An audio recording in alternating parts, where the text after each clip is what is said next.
احد کے میدان میں احد کے 3000 دشمن اکٹھے ہو گئے. مقابلہ ہے مشرکوں سے. محمد مصطفیٰ نے جانا ہے مقابلے پر. آمنہ کا چاند 1000 افراد کو لے کے وہاں پہ پہنچا. پہاڑیوں کا سلسلہ، احد کا میدان. وہ لشکر کے زور پہ نکلے اور ادھر سے پیغمبر حیدر کے بازوؤں میں بھروسہ کر کے میدان میں اترے. ایک نہیں، نبی کے ساتھ ساتھ 2 شیر تھے. ایک حمزہ رسول اللہ کا شیر، دوسرا علی اللہ کا شیر. کافروں کے چھکے چھوٹ گئے، کافر بھاگ پڑے. بھاگنے والا بندہ سامان پھینکتا ہے تاکہ بھاگنے میں آسانی ہو. اس پھینکے ہوئے سامان کو مال غنیمت کہتے ہیں.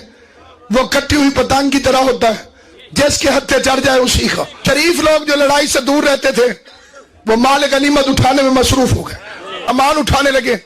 کافروں نے پیچھے سے آگے حملہ کر دیا. لشکر اسلام حالت رکوع میں تھا. اچانک حملے کی وجہ سے بھاگ گئے. لہذا وہ شرفاء حضرات محفوظ مقامات پر تشریف لے گئے. میدان میں نبیوں کا سلطان اکیلا رہ گیا. وحدت کی کبریائی مصطفیٰ کی تنہائی کو دیکھنے لگی. پورے میدان میں ایک صحابی، ایک علی. صحابی رسول جو میدان میں رہ گئے ان کا اسم گرامی ہے حضرت عکاشہ ابن محض رضی اللہ تعالی عنہ. ہماری ان سے کوئی رشتہ داری نہیں، کوئی ساجھ داری نہیں. عقیدہ ہمارا وہی ہے جو علامہ اقبال کا تھا، کی محمد سے وفا تو نے تو ہم دے رہے. بھرے میدان میں اکیلا عکاشہ مصطفیٰ کی حمایت میں کھڑا ہے. عکاشہ کی تلوار ٹوٹ گئی. میدان میں اکیلا، تلوار ٹوٹی ہوئی. حضور علیہ السلام کے پاس آئے، یا رسول اللہ میری تلوار ٹوٹ گئی. نبیوں کے سلطان نے زمین سے لاٹھی اٹھائی، مصطفیٰ نے پھونک ماری، لاٹھی تلوار بن گئی. تھوڑی دیر عکاشہ لڑا، اس کے بعد جام شہادت نوش کیا. پیغمبر اعظم نے اس کی آنکھوں پہ ہاتھ رکھا، اسے اللہ کے سپرد کر کے نبیوں کا بے تاج بادشاہ میدان کارزار میں اکیلا رہ گیا. مشرکوں کو موقع مل گیا. پرانی دشمنیاں کلیجے میں جاگ اٹھ کلے تھی. ایک دوسرے کو بلا بلا کے کہنے لگے عبداللہ کا بیٹا اکیلا ہے، آؤ حملہ کریں. چاروں طرف سے بکھرے ہوئے کافر فیل بدماش کی طرح پیغمبر اعظم پر حملہ آور ہونا چاہتے. گول دائرہ ہے، گول دائرے کے اندر ہجوم ہے. کسی کے ہاتھ میں تلوار، کسی کے ہاتھ میں لاٹھی، کسی کے ہاتھ میں پتھر. مجمع مارو مارو کہتا ہوا حضور علیہ السلام کی طرف آ رہا ہے. کافر اتنا قریب پہنچ گئے کہ اب پتھر حضور کے دندان مبارک میں لگا تو خون بہنا شروع ہو گیا. اتنا قریب پہنچ گئے. تلواروں والوں کو انہوں نے آگے کیا، درمیان میں مصطفیٰ ہیں. تلوار والے چاروں طرف آ گئے.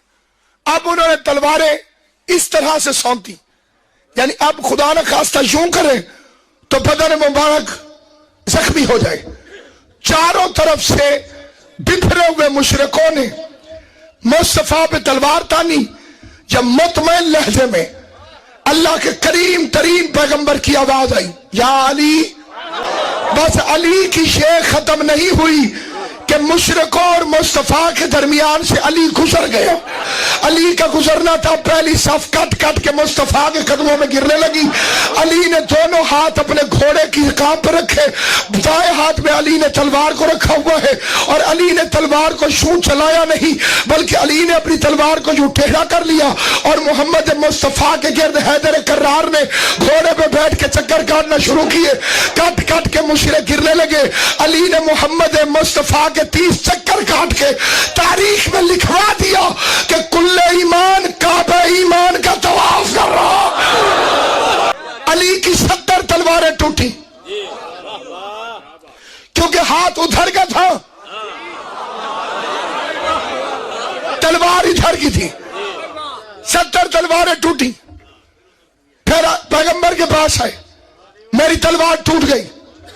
جس نے ابھی ابھی اپنے صحابی کو تلوار دی تھی معجزے سے، وہ نبی چپ ہے. میری روح نے ہاتھ جوڑ کے عرض کی، یا رسول اللہ علی جیسے سپاہی کے پاس تلوار نہیں، تلوار دیں. عجب نہیں کہ حضور فرمائیں سپاہی یہاں کا ہو تو یہاں کی تلوار دوں. جہاں کا سپاہی ہے وہیں سے تلوار آئے گی.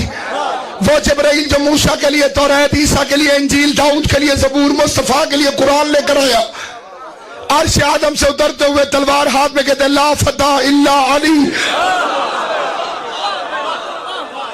لا سیف الا ذوالفقار. ذوالفقار نازل ہوئی، علی نے ہاتھ میں ذوالفقار لی. اب کیا تھا؟ ذوالفقار کے معجز نما کے ہاتھ میں، بادشاہ کے ہاتھ میں وہاں کی تلوار آئی جہاں کا بادشاہ تھا. مشرکوں کے چھکے چھوٹ گئے، مشرکوں نے بھاگنا شروع کیا. بھاگتے بھاگتے ایک مشرک نے سازش کی، اس نے ایک جھوٹا نعرہ مار دیا مات محمد، معاذ اللہ حضور قتل ہو گئے. بس پھر کیا تھا؟ علی نے اپنی تلوار کو اچھال کے بائیں ہاتھ میں پکڑا. کئیوں نے سمجھا ہے کئیوں نے نہیں. تلوار چلاتا تھا علی اس ہاتھ سے، آواز آئی محمد قتل ہو گئے. علی نے تلوار کو ہوا میں اچھالا، اچھال کے بائیں ہاتھ میں پکڑا. اب علی نے اس ہاتھ سے لڑنا شروع کیا. میں نے پوچھا یا علی دائیں ہاتھ سے لڑتے لڑتے بائیں ہاتھ سے کیوں لڑ رہے، دائیں ہاتھ کدھر گیا؟